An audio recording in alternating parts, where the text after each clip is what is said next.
Welcome to the Next Level Human podcast. As a human, you have a job to do. In fact, you have 4 jobs: to earn and manage money, to attain and maintain health and fitness, to build and sustain personal relationships, to find meaning and make a difference. None of these jobs are taught in school, and that is what this podcast is designed to do: to educate us all on living our most fulfilled lives through the mastery of these 4 jobs. I'm your host, Dr. Jade Teta, and I believe we are here living this life for 3 reasons and 3 reasons only: to learn, to teach, and to love. In this podcast, I will be learning, teaching, and loving right along with you. I'm grateful to have your company. Here's to our next level.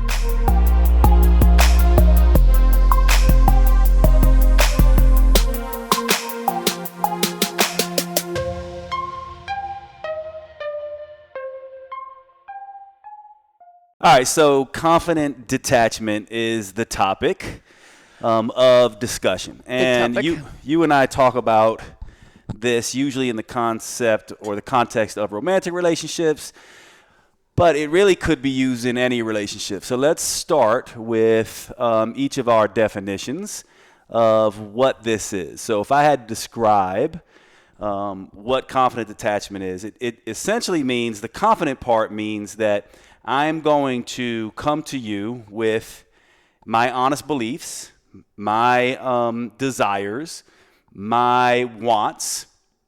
I'm not going to hide anything. I'm going to be authentic and honest. And in the romantic context, I'm essentially going to say, look, I'm into you. I like you. I'm available to be chosen. And as a man, usually we are the pursuers and women are the choosers almost always. So I'm essentially just showing up and saying, I'm into you. Here's my sort of desires. Here's who I am. Here's my wants. Here's my needs. And then the detached part essentially says, now that you know everything about me and sort of my honest, authentic wants, desires, needs, preferences, I'm also now saying I'm detached and without expectation for how you show up. So I'm not going to expect you to text me a ton. I'm not going to expect you to do things my way. I'm going to sit back and say, I'm detached from the outcome now that you have all the information. And from my perspective, it's a vetting process, right? Because in a sense, in any relationship, we don't just want to show up and say, well, I'm going to be the person that you want me to be. We want to show up and say, here's who I am currently. I choose you, but I'm detached from the outcome in terms of needing you to choose me in the way that I am showing up. And I think it's a powerful place to come from, although difficult to do. And so how do you see it when you think about confident detachment? It's interesting because when you and I first started having conversations more seriously about confident detachment about a year ago, I took it as being very removed and detached from the person that I was trying to show up in a confidently detached way. And you kind of had to explain it to me a slightly different way for me to really get it, because I think that there's, for anyone listening to this who is maybe identifies as a little bit more anxiously attached, if we're going to go the attachment theory route, that is how I identify as well. Way more secure than I was years ago, but I do still identify with a little bit of anxious attachment. And to me, this whole concept around confident detachment, it makes me feel even more in my own power, because I'm giving someone else the option to show up for me or not. And yes, that doesn't mean that you're not still sad or upset or feeling all the feels if it doesn't work out and if the outcome doesn't go the way that you want it to, but you can be a little bit removed from it. And we talk about vetting a lot. And this is a huge way to vet people, because the other aspect that you and I have talked about is showing up in a way where we let someone know that we want them, that we want to be with them, but that we don't need them to survive. And that's the other aspect of the confident detachment, is that we're also stating our needs. And this is a tough conversation to have for a lot of people, because there's such a fine line where we can feel like we don't want to be needy. We don't want to show up in a needy way. But what that sometimes translates into is then pretending that we don't have needs at all, and then just molding ourselves to fit whatever will hold the relationship together with that person while denying that we actually have needs. You can be independent and still have needs. And if those needs can't be met, then that is part of the vetting system. But you also have to communicate that and to understand that we can't control whether someone else is going to be able to show up for us in that way that we need or not. So that's where we have to be a little bit detached from sort of letting the chips fall and then seeing what comes as a result while still showing up the way that we want the other person to show up for us too. Like, how do you want to show up in a relationship? Show up that way. Be open. Don't dip your toe in the water and call it confident detachment. If you're going all in, go all in with the understanding that it might not work out the exact way that you want it. Yeah, I think that's exactly right. I think the confident part is essentially, and by the way, to have that confident part, you have to know yourself pretty well. Mm-hmm. So you have to be, you have to be authentic to yourself. And that's a conversation in itself, because one of the things about authenticity that I think is important is there's different ways to be authentic, right? You can be authentic to a past self. You can be authentic to who you currently are, or you can be authentic to who you would like to be. And if we take the perspective of relationships being growth oriented and helping us get to who we want to be, I think when I talk about authenticity, I'm talking about being authentic to who you currently are and who you wish to be, right? So there's this sort of like, I am this thing now. I would like to be a better human. And so I will be authentic to that particular that wish. And usually when we're choosing a partner or a friendship or any kind of relationship, we're usually choosing them based on the imagined better self that we could be. And so when we think about authenticity, I do think it's those two things. Who are you presently? And, you don't want to blow smoke. You don't want to pretend you're someone you are not. But who are you trying to become?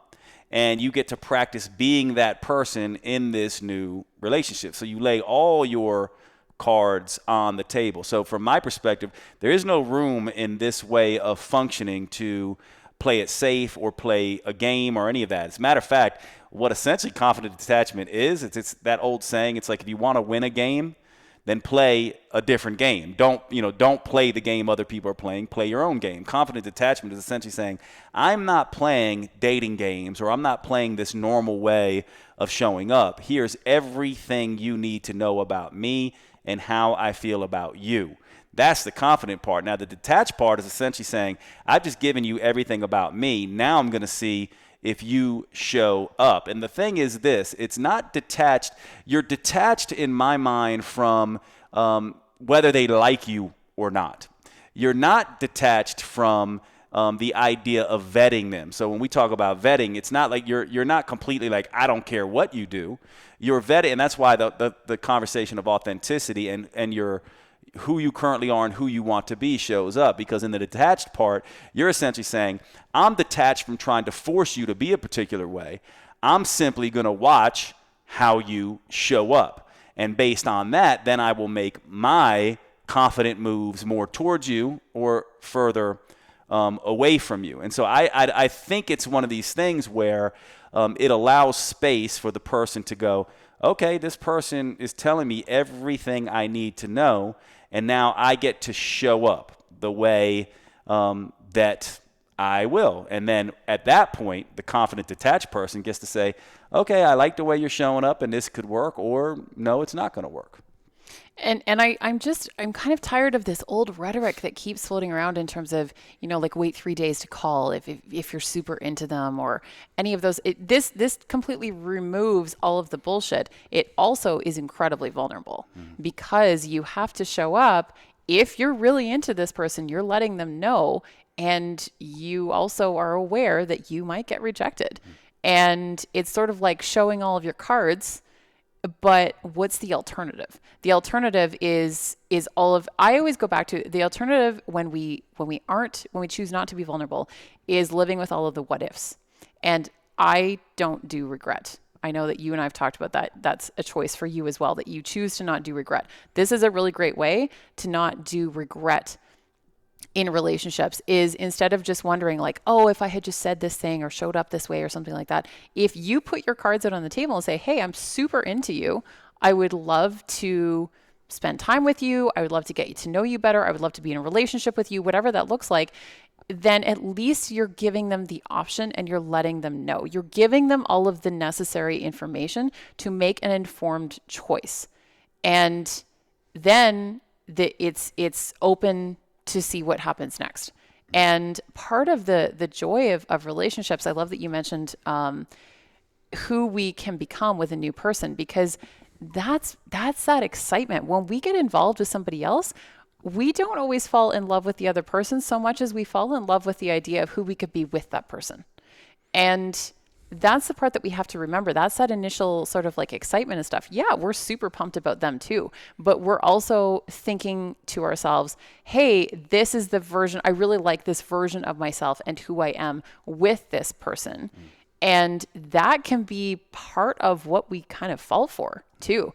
And that's a beautiful growth opportunity, whether it works out or not. But we still have to understand and realize that we can't make somebody else's choices for them, and that if they aren't super into us, it's not a reflection of us. It's not a reflection of who we are as humans. That's also very difficult to manage, because this is where self-esteem comes up, worthiness. I must not have been good enough. All of those types of things can kind of come up. This is where we get crushed in romance. No matter how far you are into the relationship, this is where we can absolutely get crushed. I think that it's really interesting because you said, someone else is free to reject you at that point. Here's the interesting thing about this approaching relationships this way from my perspective. When you are confidently detached, and by the way, it doesn't mean you don't care, right? Matter of fact, you care deeply. All you're saying is, I'm detached from how you show up because I can't control that. But the interesting thing is, you actually cannot, from my perspective, be rejected when you are confidently detached. And here's why. Because you're essentially saying, here's who I am confidently, authentically, both now and who I would like to be in the future.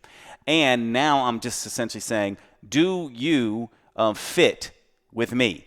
Right? And so it's essentially, when you lay your cards out like that, you're essentially saying, do you fit? It's kind of like going to, trying a new pair of shoes, and you're basically like, hey, grab me this pair. Let me see if it fits. So you're putting yourself out there and saying, hey, I like this particular shoe. Let me try it on. And then it either fits or it doesn't fit. And so in a sense, you're really the one who's vetting and rejecting, right? It's just that you're not doing the actual thing where you're like, well, I don't like you because you're not showing up the way that I want you to show up. It's more saying, here I am. Do you think you're a good fit for me? Or do I feel like you're a good fit for me? Because once you start showing up this way, they begin to respond or not. And there's another aspect of this, by the way, that I think is critically important. And I want to hear what you have to say on this. But from my perspective, one of the things about showing up romantically, at least for me, and I do think this is the best way to do things with people, is that you don't show up being like, I want to get with this person, right? You show up first and you go, can I be friends with this person, right? That's the first. And then it's like, am I romantically into this person? From my perspective, that's the mature way to come at this. So in a sense, when you're confidently detached, what you leave open the possibility always for just a friendship. And you also leave open the possibility for romance further down the line, for it to grow. So what it does is it appropriately, because most relationships are about timing and circumstance anyway. And then communication. And so confident detachment essentially says, okay, I get maybe now's not the time. Okay, I get our circumstances may not be lining up right now, right? Okay, I get that, we need time to communicate and get to know each other. And so it leaves open lots of possibilities. And there's lots of different variations of relationships. And sometimes we are not even fully aware yet the nature of the relationship we would like with someone. Like you and I have been talking recently. I have, several different friends that I could potentially go romantic with. And part of the way I like to show up in that is basically just go, let's hang out as friends. And it's interesting because the way I show up is like, if I ask you to dinner, I'm really asking you to dinner as friends. Yes, I'm curious about romance, but my confident detached state essentially goes, I have no idea. As a matter of fact, I might find you cute in any number of ways, but I want to show up as my authentic self and see, are we friends? Are we, maybe occasional lovers? Are we really going to get, are we really compatible as partners? From my perspective, it solves all this stuff that we do, because I think what happens very wrongly in the relationship space, at least in romance, is people go, I want you. They put all their eggs in that basket. They show up in this very, needy's probably not the right word, but this very one-dimensional way. It's like either we're going to get romantic or we're not, and if we're not, then we're not going to be friends, and I don't want to see you, and everything dissolves, which I just think is a very silly way for mature humans to show up. And so I don't know if you have any thoughts about that, but I do think it really is you doing the vetting. It takes away this idea of being rejected at all, because when you show up this way, it's like you say, here's who I am, here's everything on the table, and they either fit or they don't fit. And from that perspective, you're doing the rejecting, because you're essentially saying you either show up in this space or you don't. And by the way, the confident part does give you room to manipulate. Just because you're confident doesn't mean you're arrogant and, completely not bendable. Confidence just means, here I am, here's how I currently see it, but they may say something that changes that sort of, way of coming at the world. And so it works for both people in my mind. That's a great point on several fronts. And I think that the other important part to remember is that I've talked to a lot of people about this lately. When we first start dating, when we're in our late teens, early 20s, you're sort of starting something brand new with somebody, and everybody's kind of on the same page and going through the same stage of life. And that's beautiful. That's great. When you start dating as an adult with a full, complete, complex, multi-dimensional life of your own, and then you start dating another adult with the same situation, their own very full life, it's kind of like you're each still writing the end of the chapters that you're currently in before you can start to write a chapter together. If you determine in a confidently detached state that they are a good fit to at least explore with. And we rush this part too. And I've absolutely been there, because you get excited about somebody and it's great and it's fun and you just kind of dive in head first. But I do think that there's a lot of benefit to the friend aspect first, because you get to know how someone shows up in the world. You get to see different sides of them. You get to maybe see them in different situations and how they react under stress or when they're tired, and maybe when they travel, if you end up traveling together or something. You get to see all these different layers, and that's going to help you determine if you want to write a chapter with this person. Mm-hmm.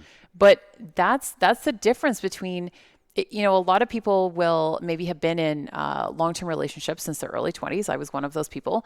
And then you get into the dating world in a very different period of time in your life, and shit looks different. Like it's a different experience. And I talk to people all the time who maybe, they don't feel like they have time to date because of work or whatever. And there can be things planned that create timing and circumstance issues with other people as well. That's going to present problems. There's just so many different factors here. And if you can move through some sort of a friendship first, I do think that there's a lot of power in that, because you really get to see different sides of people. Mm. You can bring them around. We were talking about this the other day, like bringing people around your friends or family members or something like that, seeing how they react with other people. Do you feel like you have to babysit them in social situations? All of these are important things to know for the long term. You don't want to be at family Christmas 10 years from now and feel like you have to stay by their side every moment because they can't function by themselves. Yeah. That's just one potential, example that I'm throwing out there, but it is important. Yeah, it's funny to hear you say that, because to me, you hear this a lot with people where they're just like, I feel like I have to police or babysit my significant other, or they're dating someone and they're like, oh, and this is especially, I feel like, true of women, when women bring men around their friends, and that man seems to not be able to be by himself. Like it's kind of like that quintessential cocktail party where, you're bringing someone, you're inviting a man, let's say you're a woman, or you're a guy inviting a woman, and it's all your friends, and that other person doesn't know anyone.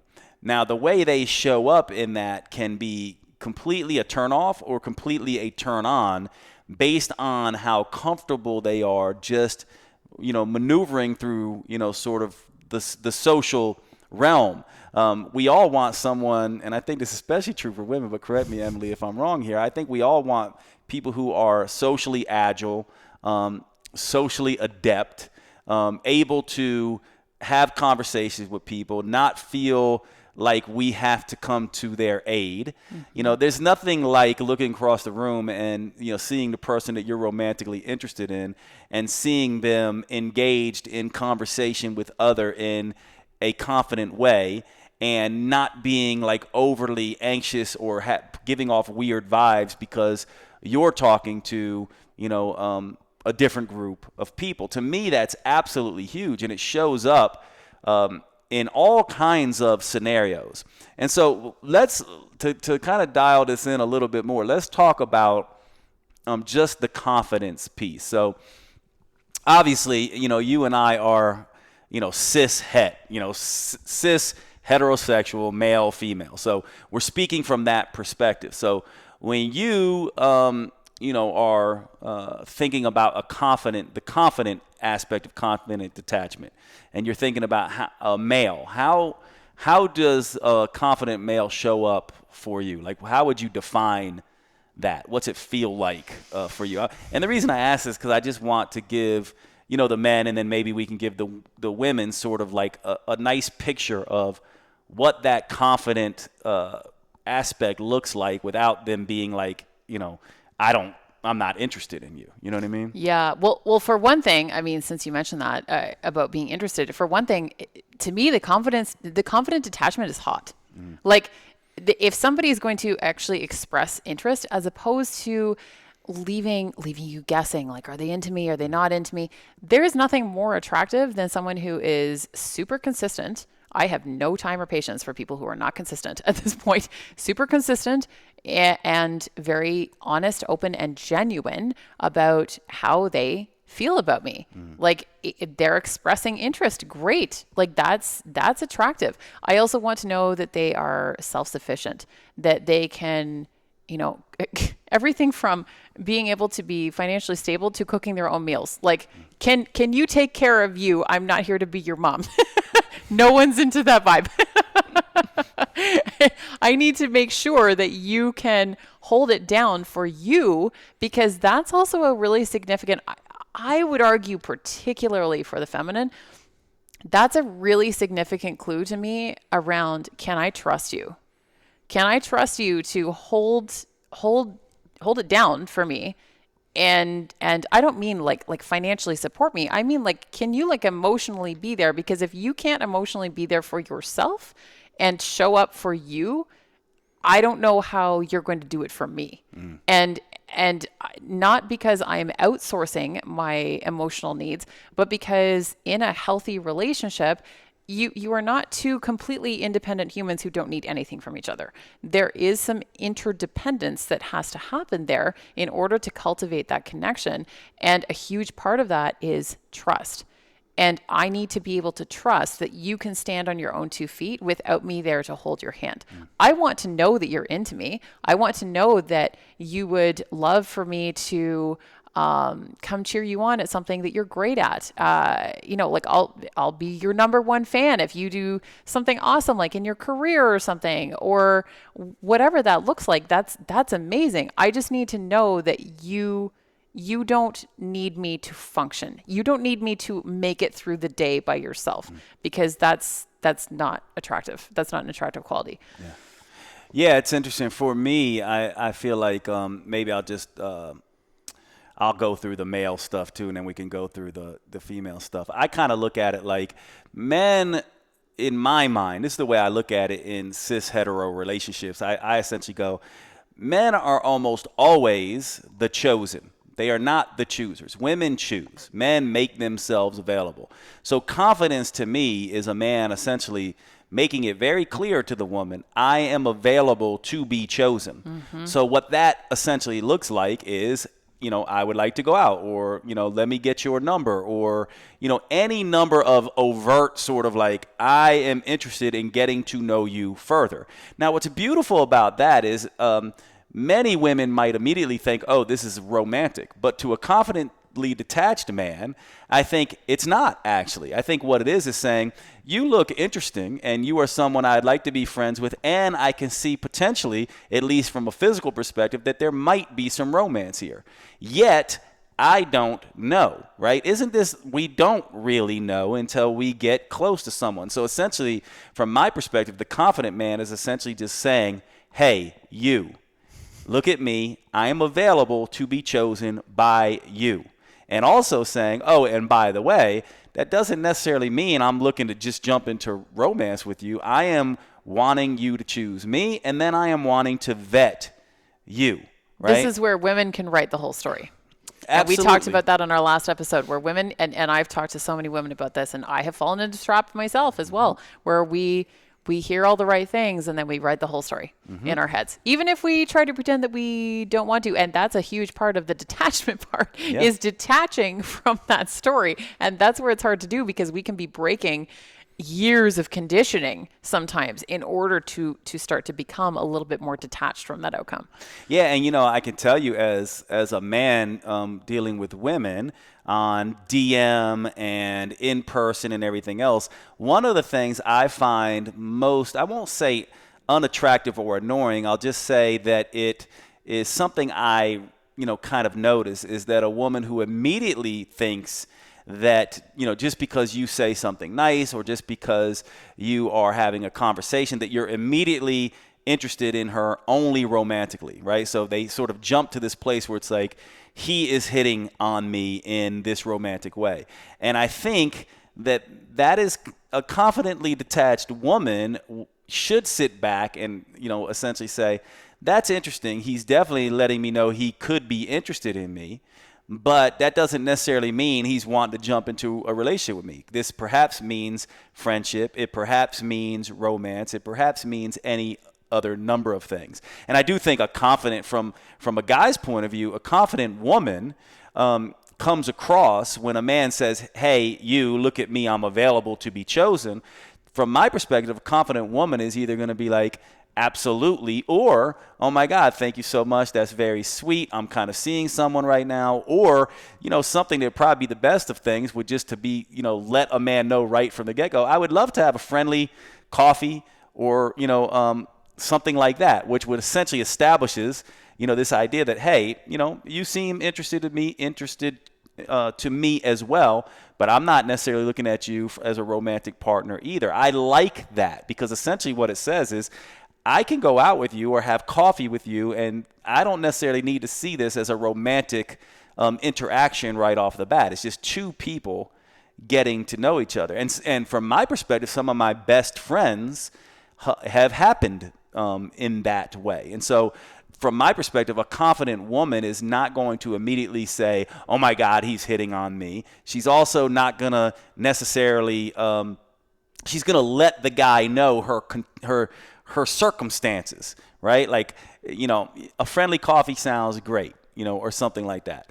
And I think that men would appreciate that. They appreciate a woman who's flattered, but also who's got other things going on, is not necessarily interested in that. And I think that dynamic of confidence on both sides leads to just a lot more potentials than just, oh, we're going to be romantic partners or not. Wouldn't it be great if everybody that we felt an energetic connection to, we realized that energetic connection is not always romantic. In fact, it usually, more times than not, it's not romantic. More times than not, we're seeing something in someone that is energetically, attracting us, that is not necessarily meaning a great romantic partnership. That a lot of times it's a great business relationship, or a really cool friendship, or any other number of things. But what a lot of people do is they just jump right into this thing. It's like, we're in a romantic thing because you happen to be male and I happen to be female, and we're both hetero and we're both single.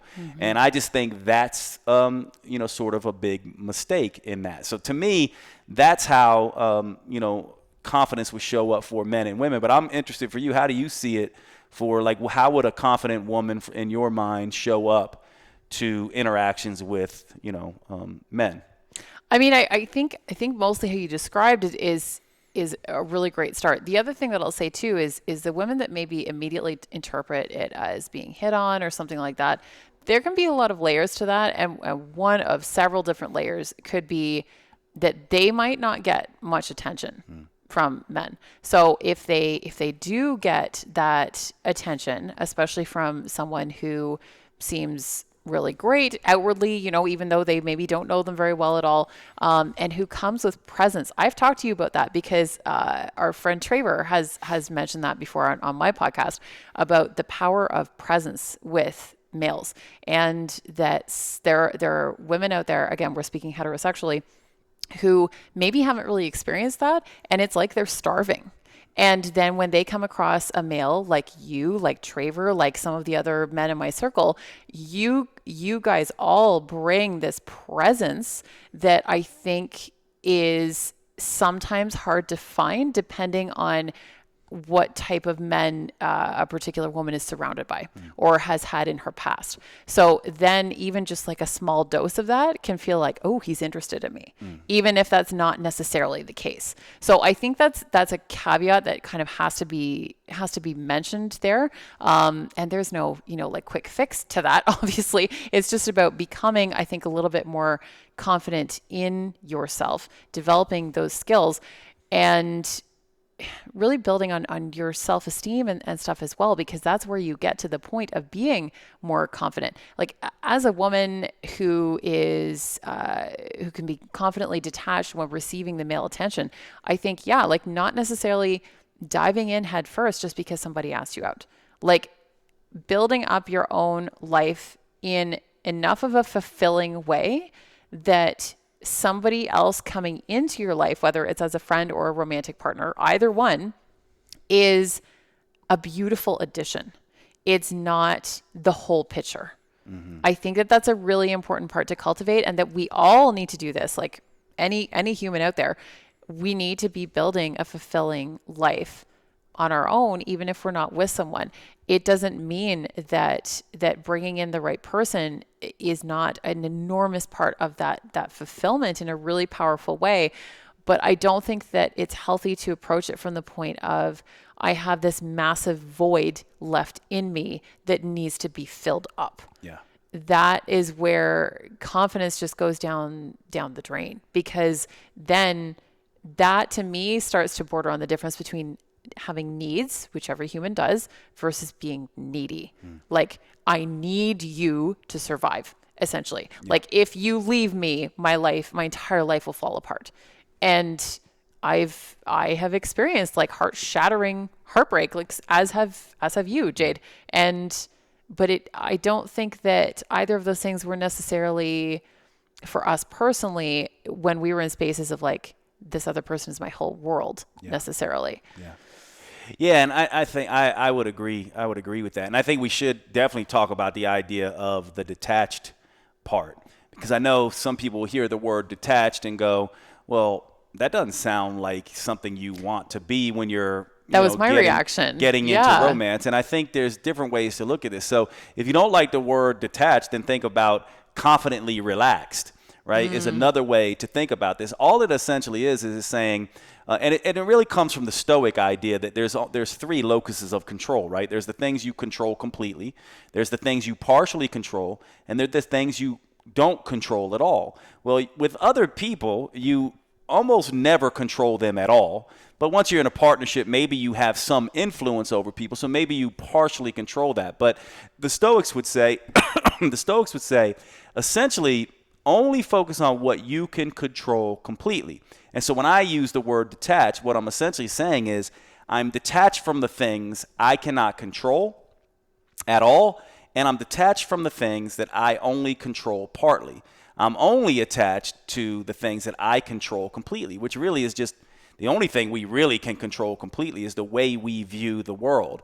But I think if you're having trouble with the word detached, think about just confidently relaxed. And what relaxed means is I am fine right here, right with the way things are going, with the speed at which things are going, and I am comfortable whether or not you decide to choose me or not, or to text me back or not, or to, send me an email or show me some love or not. And the reason why I'm relaxed and or detached is because this is the rule in my mind about being relaxed and detached.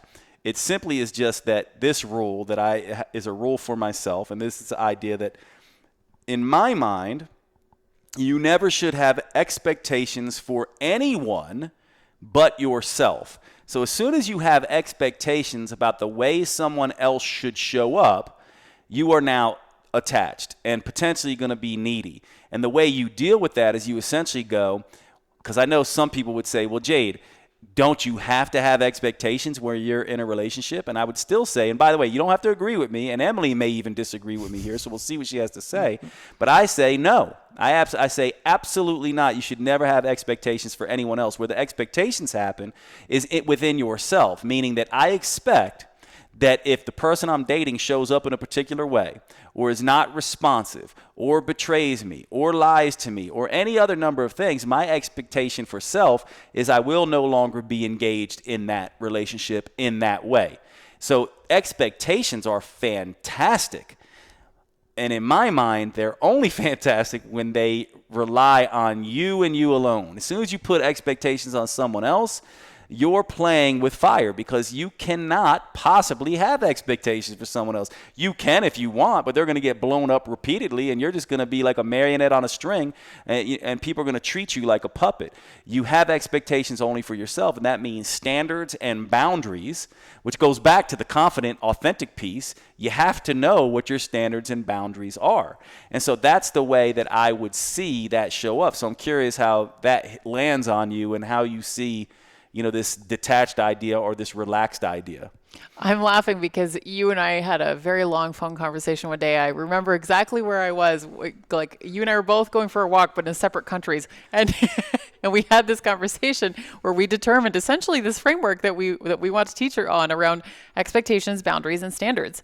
And the differences between the three, because they're very distinct. Standards are the bar with which you expect people to meet.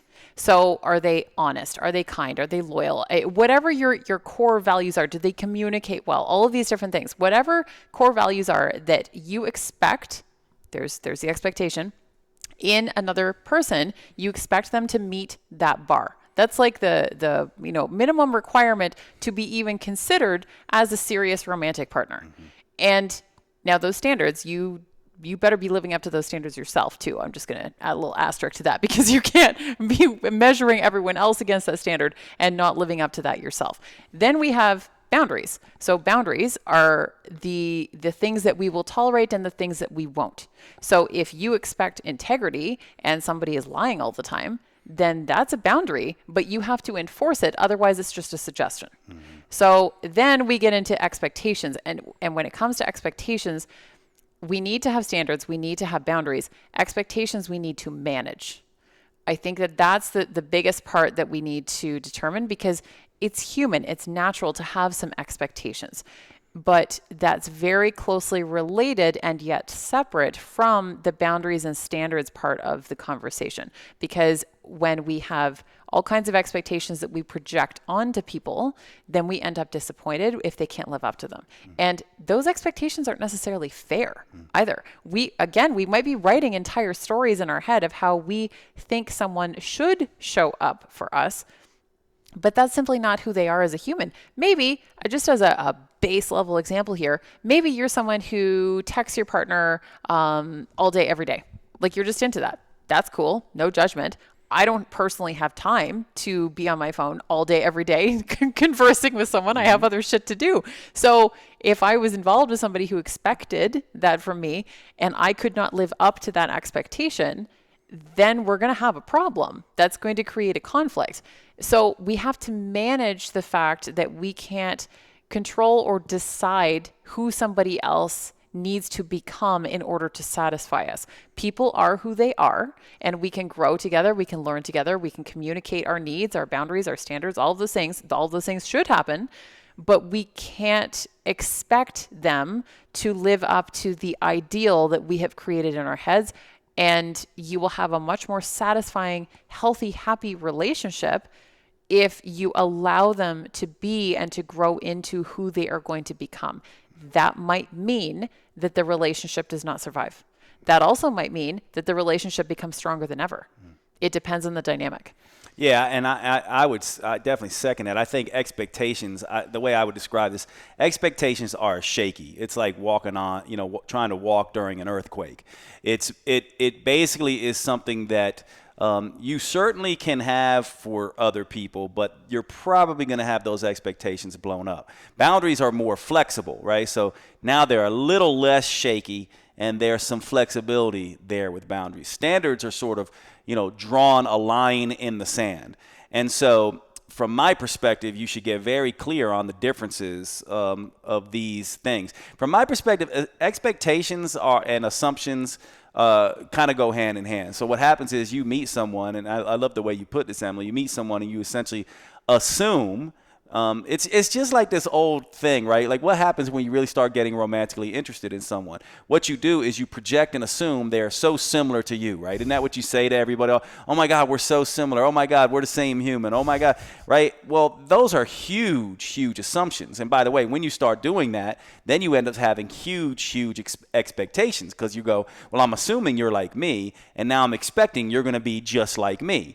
And all of the communication begins to go out the window there. Now, over time, that's how come I think expectations are not something you should even bring into a relationship. Boundaries and standards you should.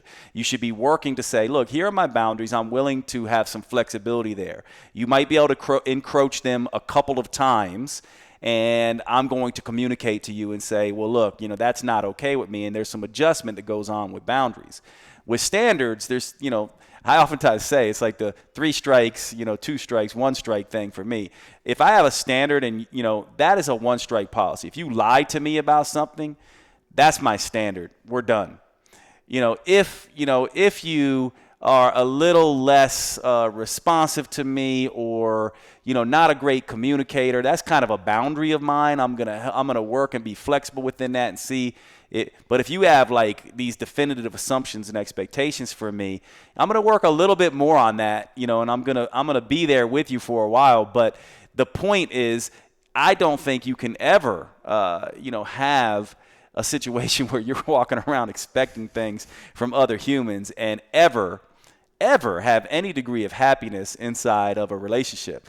So I think we've kind of covered the confident part and the detached/relaxed part.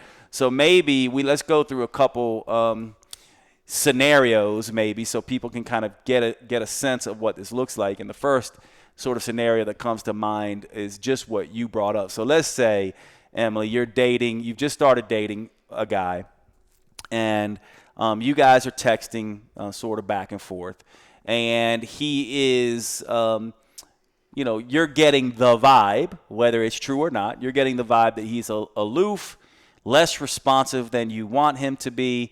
You're already sort of past maybe the initial romance phase. Maybe you guys have already been intimate, and he is not responding and or communicating or showing up exactly the way you would want. And how would you know this? Well, it's usually a feeling, right? Usually if it's going right, and you said you were kind of secure, leaning, anxious attachment style. So for you, this would probably manifest of like, I'm starting to feel a little anxious, like what's going on? How would you then show up as a confidently detached person in that scenario? How would you approach him? What would you say to him? Or how would you behave to kind of vet that particular guy and that particular behavior, assuming it's something you don't like? Right. And something I think that's important to note here is for anyone to determine how you're feeling when someone is showing up a particular way. I think it's really important to pay attention to the signals that your body gives you too, because I've started in recent years, and I teach on this too, like paying very close attention to your nervous system, because your entire nervous system, you may not even know what I mean by that, but your nervous system will tell you when something is off and when someone is making you feel a certain kind of way. And sometimes I spent years in a previous relationship ignoring that, shoving that down, and now I pay very close attention to it because it's giving very clear signals. So if something like what you described, Jade, was happening, I would approach the person and just let them know. And it doesn't have to be this super serious, like, I expect three text messages a day. Like, no. That's personally not how I do things. If you want to be that precise, you do you. But I would just be, it doesn't have to be heavy. It can be playful. It can be light. And as a side note, playfulness is also a really important quality in a healthy relationship as well. So I would just be like, hey, what's going on? You too busy for me? What's the deal? I would just kind of like crack a joke about it. That's also just my sense of humor. But I do think that approaching it with a degree of lightness while also communicating the fact that you are not sidestepping that you're having an issue. You still need to be clear in terms of like hey, I just happened to notice that, over and give people some time too. That's another thing. If somebody doesn't text quite as much for like a day or two compared to the previous 4, 5, 6 weeks, give them a little bit of a break. Maybe they've got some shit going on. Maybe they're not feeling great. Maybe they've got some stuff at work. Give them some leeway. And then if it continues for, say, days at a time or a week, be like, hey, what's up? I just happened to notice, like, and I miss you. That's a really important part too, because I think it's really important in these conversations. It's so easy to either attack someone without meaning to, or to feel incredibly defensive, even if you're not really being attacked. If the other person is just expressing their feelings, it can come across on the other side as they're blaming you.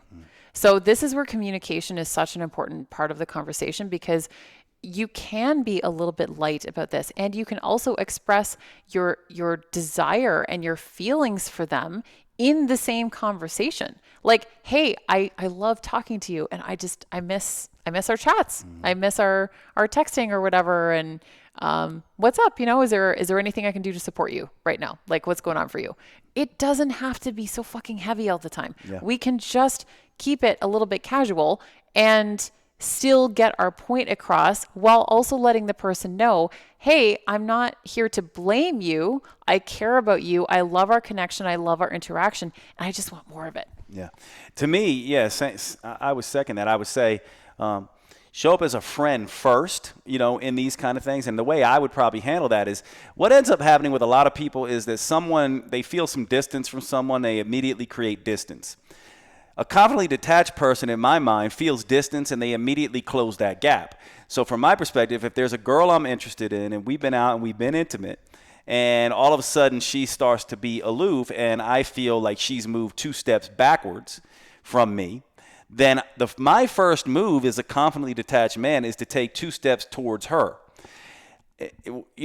Some people might say this is being, closing or opening. So from my perspective, she takes 2 steps back. I'm confidently detached. I take 2 steps forward. I don't take 2 steps back, because that then creates a degree of 4 for us, of separation. So my first move as a confidently detached person is to give them the law of charity, give them the benefit of the doubt, and say, essentially, and by the way, when I say move 2 steps forward, it's letting them know that I'm into them in any way that makes sense, right? It's letting them know that I'm there for them in any way that makes sense. Then I watch and see what happens. If they then take another 2 steps back, at that point in time, I may stay right where I am, still letting them know. And then if they don't move towards me or take another 2 steps back, then that's when I begin to go, okay, now I'm detached and I'm going to move 2 steps back. So I always think a confidently detached person always is willing to take the step forward and open as the person steps back or closes. That's the first move always for a confidently detached person. And when you do this, the reason it's so powerful is because you're just showing up as your authentic self, and you're essentially letting all your cards on the table. I like you. I want this and that. What's going on? And then it's very clear to everyone, whether it's stated or not, exactly what went down. And by the way, right, like let's say then, because this oftentimes happens, let's say then when you go, all right, I'm going to sort of back off now and just do my thing. And by the way, the fact that you're relaxed and somewhat detached just means you go, okay, not my person. They're not really showing up in the way that I would want them to. Back to friendship, it doesn't mean you start, giving them the stiff arm. That's an adolescent mindset. That's not what we're talking about here. It's just moving back from maybe romance and further towards friendship, right? And, sort of that's the way in my mind that you do this. Now, what oftentimes can happen with people, especially narcissistic types and other types who, may not be the best thing for you, is they'll feel, so this is especially happens with avoidant types, they'll avoid you, and then when you begin to step away from them and avoid them, they oftentimes come rushing back. Now, again, what would a confidently detached person do? Well, if the person takes 2 steps forward, then you can take 2 steps forward again until you recognize that pattern. Then once you recognize that pattern, it's time to essentially go, nope, because every time I take 2 steps towards you, you're taking 2 steps back. And you just have to recognize that. And this is how powerful it is. It really solves all of the problems that you could have in a relationship because you simply are not playing the game. And by the way, another way of saying confident detachment is saying secure attachment. If you're into attachment styles, secure attachment is a confidently relaxed attachment style. It basically says, I'm showing up like this, regardless of how you show up. And I'm going to lay all my cards on the table, and I'm going to vet you against my standards and my boundaries. And I'm going to be the one who takes all the moves and makes all the choices, and I take responsibility for this. I'm not going to expect you to guess at how I feel. I'm not going to assume you're going to do certain things. I'm simply going to operate from my boundaries and my standards in a way that makes sense for me. And I'm going to vet whether you are the romantic person for me or the friend for me. And then I'm going to essentially cut it off. So to me, that's how essentially it works. And honestly, it's a powerful place to come from. Because from my perspective, like, I'm fine being your friend. And this is, I really do think this is the way you have to show up. Like, you cannot in this realm, if you are someone who's just like, I can't see them as anything other than a romantic partner, then I think you got work to do in this particular realm. There are some people who that's just the way it is, and it's very difficult to do that. And of course, once we are in a partnership, a lot of this, begins to break down because there's a lot of history that happens there. But I still think if you can maintain this way of showing up in all levels of relationship, you're going to save yourself from a lot of heartache. There are certain people that I believe, and Jade, feel free to disagree with me on this, I believe that we maybe should not keep in our lives after a relationship ends. For example, anyone who knows my personal history, I was in a 9-year relationship. It turned out he was having an affair for the entire 9 years from day one. I no longer have that human in my life because he lied to me every day for 9 years. And I actually have an incredible amount of compassion for him. I'm actually also very protective of him. I don't let people talk shit about him either. But I do not wish to have him in my life because it would be an unhealthy dynamic for me. Yeah. I don't apply that to all of my romantic partners, but something like that particular situation, that's an extreme example, obviously, but that's one where sometimes there are people that just maybe don't make us feel good, and that's okay to maybe not include them in our lives. But I'm glad that you mentioned the opening and closing as well, because closing, or another way to think of closing, is also sort of withholding, shutting down. It's like that moment where someone maybe makes you feel like, oh, I don't know how this is going to go. And your instinct as a human is to usually just emotionally shut down. And I've gotten to the place now, and we've talked about this a lot, where I challenge myself every time I feel that happening. I'm like, nope, you're going to open. You're going to open. What would it look like to open? What would it look like if you trusted this connection enough to open? If you weren't worried about what would happen if you said how you really feel, what would you say? How would you respond? How would you show up if you were open in this moment? Because closing is Closing is a method of control. And we don't think of it that way, but it's our way of controlling the situation. So when we shut down, then we decide that we are going to, enact this protective wall, this protective barrier that will keep us safe and keep us from any emotional harm. So in some ways, we almost detach or try to in that moment. But that's not a healthy form of detachment. That's a protective mechanism that's trying to exert control over the situation and over the other person to make ourselves feel better. And I would say it's not detachment at all. I would say it's extreme attachment. Yes. Because as soon as you're making choices and doing things based on emotional hurt, you're attached. A detached person is essentially like, emotionally I like you, and also emotionally I know I'll be fine without you. The other couple things that I think are important here is that there's no way you're getting out of any relationship without pain. So if you're someone that doesn't realize that, then guess what? Don't have any relationships at all and just stay home and don't talk to anyone. Because even if those relationships last until the day you die, and they're actually healthy, happy relationships. We talked about this in our last episode. Like, you will still experience pain and have your heart broken within the context of a healthy relationship. Absolutely you will. And instead of erecting boundaries that are emotionally driven, from my perspective, you erect boundaries that are value driven, and that's what we mean by standards. And most people, unfortunately, and don't feel bad about this because it took me to 40 years old to have my standards. But without standards, you are just left out in the storm, and you will get thrown and beaten all around. With standards, you know what you will tolerate and what you will not tolerate. And the worst thing, by the way, that you can do as a confidently detached person is let someone know about your standards and then not live up to them. Like and Emily alluded to this before. It's like, if you want honesty, you better be honest. Like, and I mean like honest to the core. If you want vulnerability, you better be vulnerability, right? If you want good communication, you better learn how to communicate. Like, you have, standards come with some responsibility on your behalf, right? You don't get to be a dysfunctional, lying asshole and then have standards about how other people are going to show up in a relationship. So from my perspective, standards and boundaries are your protection.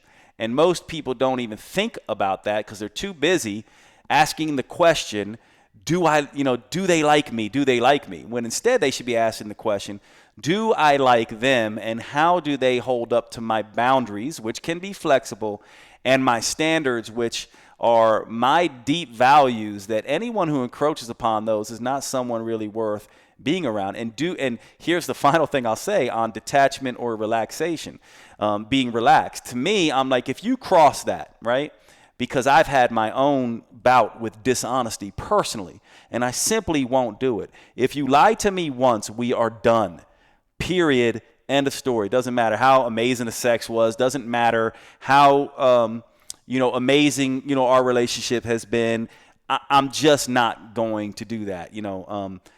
Period. I'm sure there's something that you could say or do that would make me maybe give you another chance, but chances are you lie to me, we are done. And that's what I mean by when you are detached and relaxed. It means you mean sort of what you say. And by the way, the other couple things, like with just for you men, if you want to, in my mind, basically illustrate to any woman that you're interested in that you are confidently detached, and it's to show up in particular ways, namely make plans and keep plans, period, right?